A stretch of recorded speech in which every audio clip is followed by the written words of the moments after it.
La zone de libre-échange continental africain, ZLECAf, est née d'un accord signé par les États africains à Kigali au Rwanda le 21 mars 2018.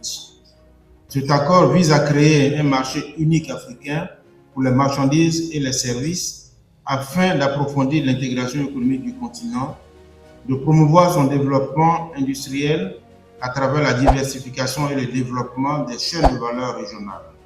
Il tend également à renforcer la compétitivité des économies des États parties. Ratifié par la Côte d'Ivoire le 23 novembre 2018, il est entré en vigueur le 29 mai 2019. Cet accord est important pour notre pays dans la mesure où le continent africain représente près de 30% de nos échanges commerciaux et plus de 60% des marchandises exportées sur ce marché sont des produits transformés. En outre, selon le rapport 2024 d'Afreximbank sur le commerce en Afrique, la Côte d'Ivoire est le deuxième contributeur dans les échanges intra-africains après l'Afrique du Sud.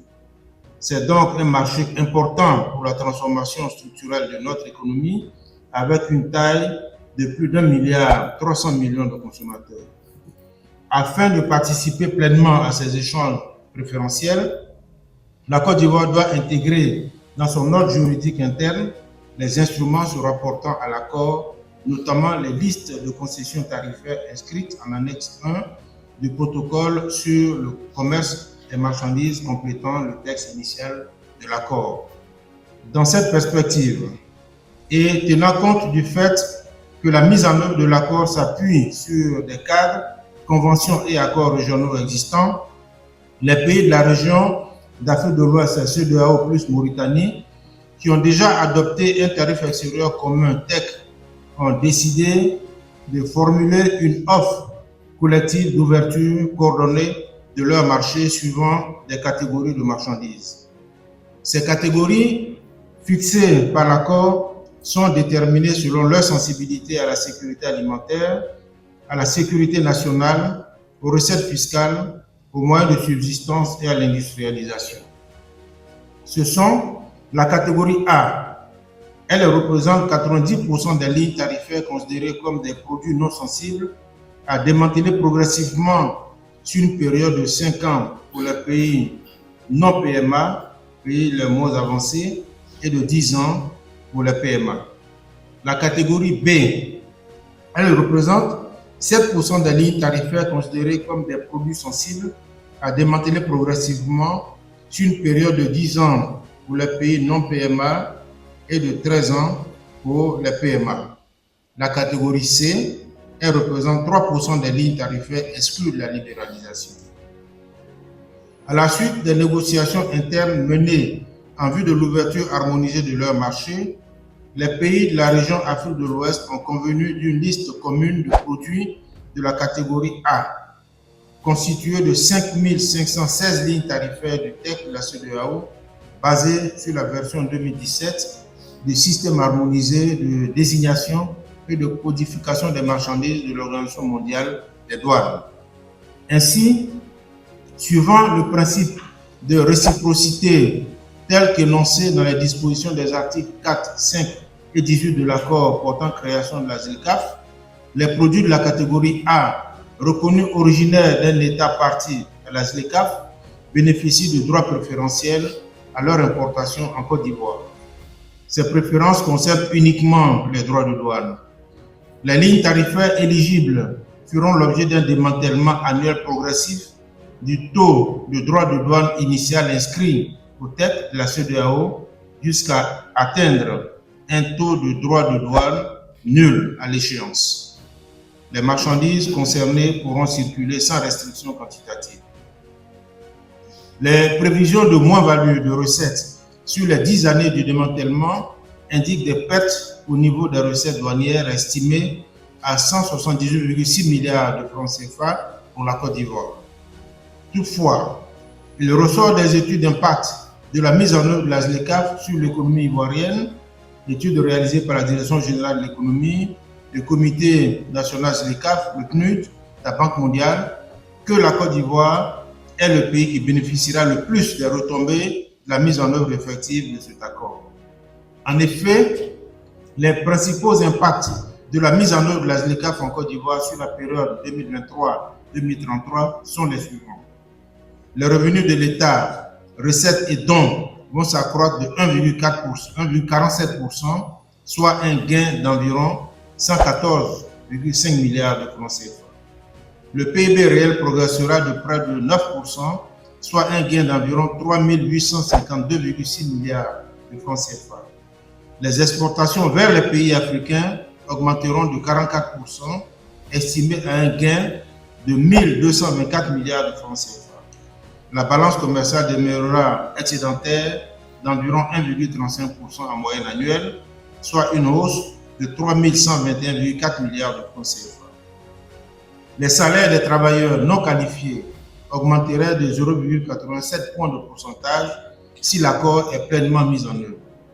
Au regard des enjeux importants mentionnés, l'ordonnance 2025-260 du 23 avril 2025 relative à la mise en œuvre du démantèlement tarifaire appliqué aux produits non sensibles dans le cadre de l'accord portant création de la zone de libre-échange continentale africaine ZLECAf a été adoptée par le Conseil des ministres en sa séance du 23 avril 2025.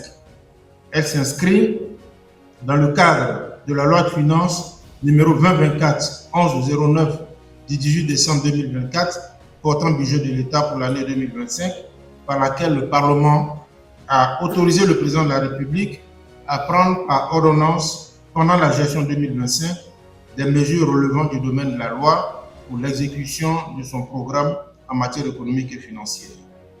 Aussi, en vue de se conformer aux dispositions de l'article 106 de la Constitution, importe-t-il de déposer le présent projet de loi de ratification devant le Parlement avant la fin de la session parlementaire. Ce projet de loi comporte un article unique. Telle est l'économie du présent projet de loi de ratification. Je vous remercie.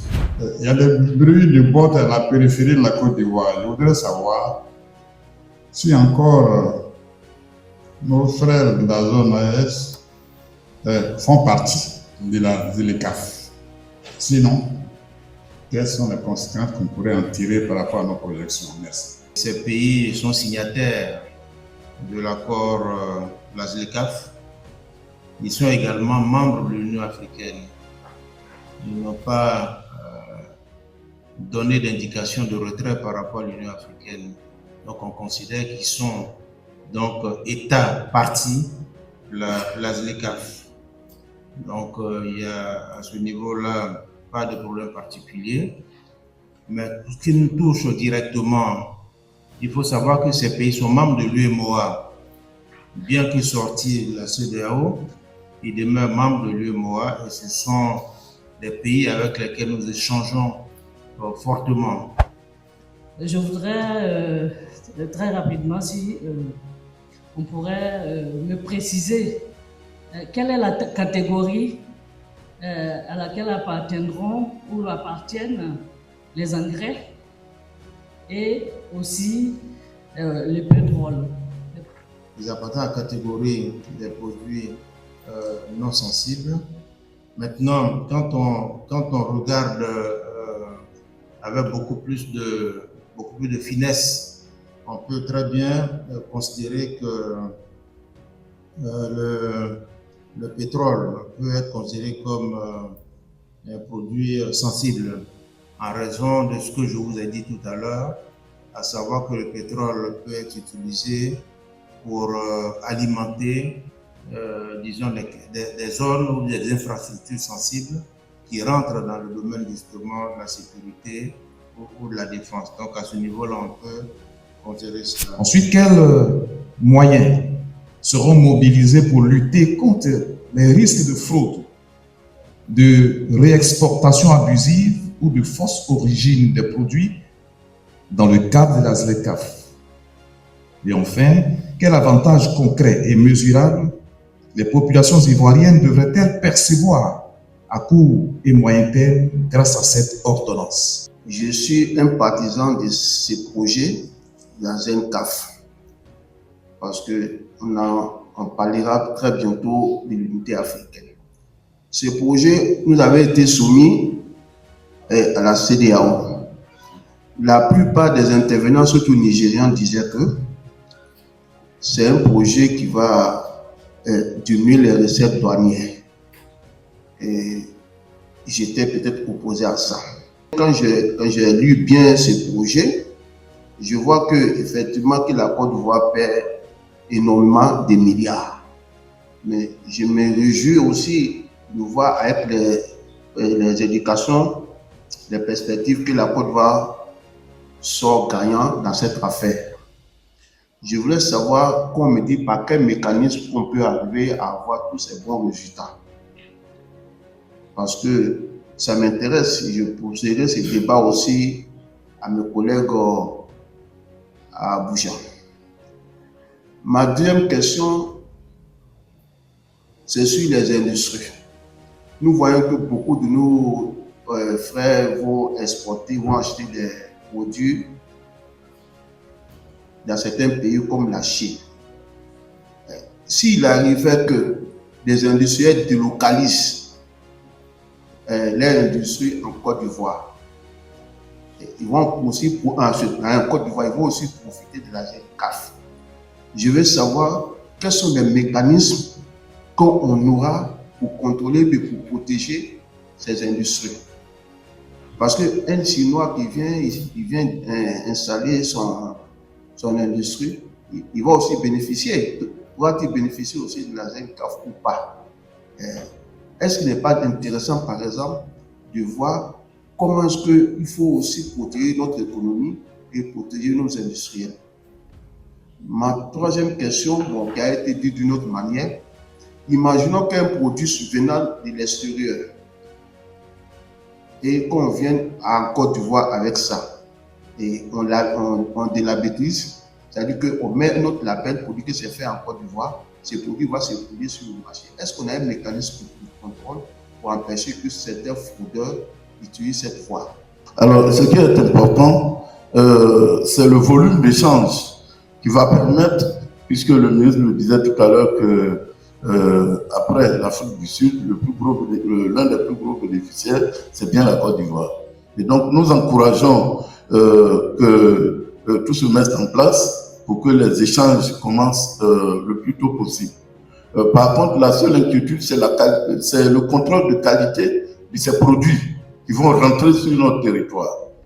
Est-ce que, au niveau du gouvernement, des dispositions sont prises pour renforcer les institutions de contrôle de qualité des produits, pour que ce volume de produits qui rentrera puisse être contrôlé avant de mettre à la disposition des consommateurs? Pour ce qui est des consommateurs, il est clair que les consommateurs vont avoir un bénéfice, parce que si les produits rentrent en Côte d'Ivoire hors douane, il est clair que ces produits vont se retrouver sur le marché à des coûts beaucoup plus bas, et que nos consommateurs, nos populations pourront accéder donc à ces produits-là moins chers, et donc on va avoir un pouvoir d'achat de nos populations qui sera en partie préservé.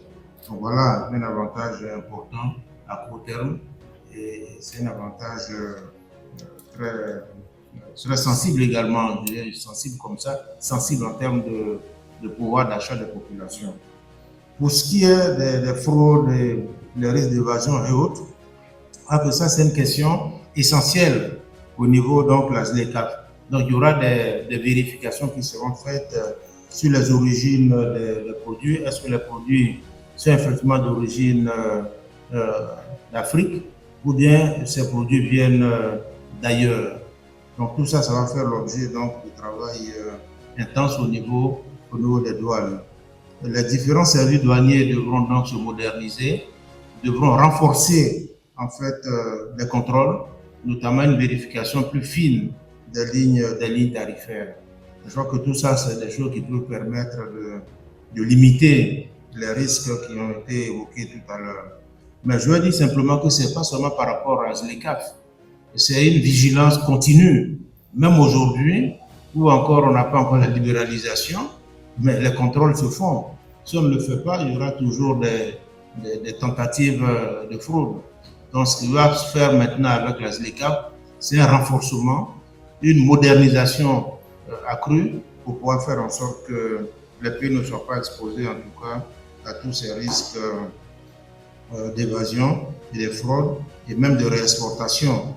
Parce que c'est un produit qui rentre sur le territoire national et il doit être réexporté. Mais s'il est réexporté alors qu'il est rentré hors douane, ça pose un problème si ce produit n'est pas d'origine africaine. Ça pose un problème.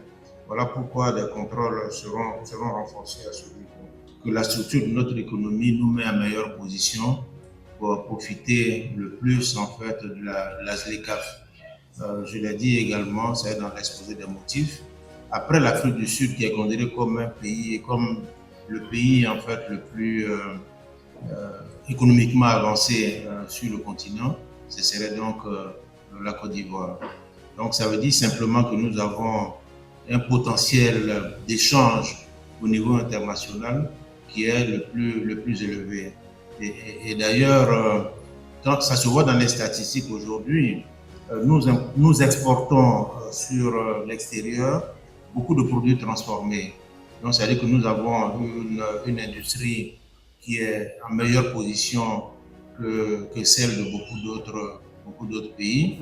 On a une économie qui se transforme structurellement. Et vous verrez dans les statistiques toujours que le poids du secteur agricole est en baisse par rapport au secteur secondaire qui augmente. Et dans le secteur secondaire, c'est là où il y a toutes les industries manufacturières, transformation et ainsi de suite. Et il y a également le secteur tertiaire qui augmente également. Le secteur secondaire et tertiaire augmente au détriment du secteur agricole. Donc ça veut dire que nous avons un potentiel de transformation et d'exportation qui est assez important. Donc je pense que tout dépend, les résultats que nous avons aujourd'hui, c'est le résultat d'une politique bien pensée. Et vous savez très bien que les 2 derniers PND ont mis l'accent sur la transformation de notre économie à travers l'industrialisation. Aujourd'hui, je peux dire que les objectifs que nous visions sont en voie d'être atteints. C'est pour cela que nous pouvons aujourd'hui regarder avec sérénité notre adhésion à la ZLECAf. Sur la question de l'industrie, il en a parlé, comment protéger un peu notre industrie. Il y a des dispositions qui sont prises déjà c'est prévu dans la mesure d'accompagnement de la ZLECAf. Afreximbank a mis à disposition, propos de mettre à disposition une ligne de 10 milliards de dollars pour essayer d'accompagner les entreprises, notamment les PME, à s'adapter en fait à la situation nouvelle qui va être créée par la ZLECAf.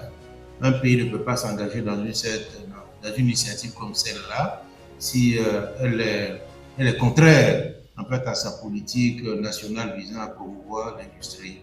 Donc tout ça c'est prévu. Il y a des mesures d'accompagnement, des mesures d'ajustement qui pourraient permettre d'amoindrir l'impact de ces mesures-là sur les entreprises industrielles. Ensuite, il y a c'est le vénérable KKB. Là, c'est le dernier point que j'ai noté. Comment renforcer la qualité des produits?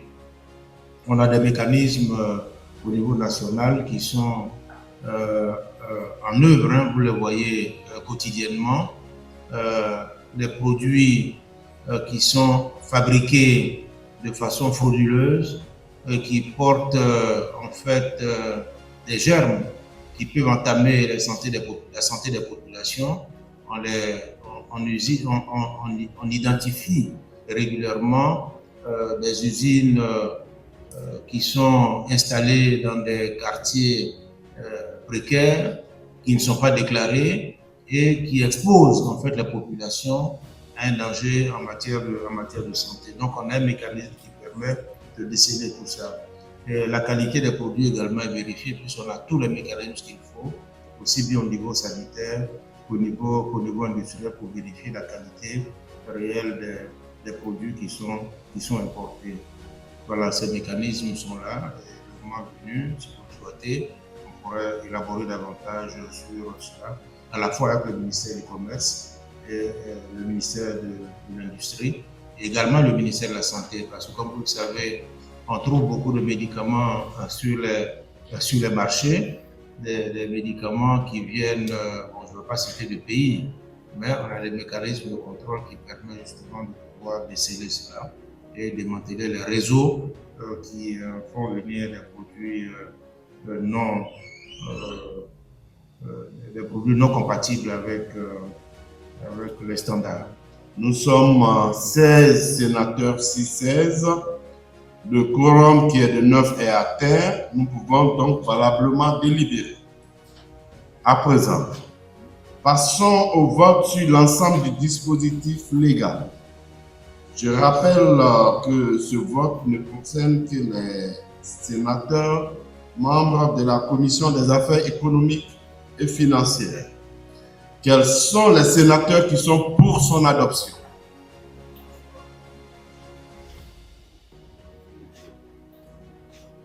Et les sénateurs qui sont contre son adoption? Les sénateurs qui s'abstiennent? Mesdames et messieurs les sénateurs, chers collègues, le projet de loi portant ratification de l'ordonnance numéro 2025-260 du 23 avril 2025 relative à la mise en œuvre du démantèlement tarifaire appliqué aux produits non sensibles dans le cadre de l'accord portant création de la zone de libre-échange continentale africaine, ZLECAf, est adopté à l'unanimité des membres de la Commission des affaires économiques et financières.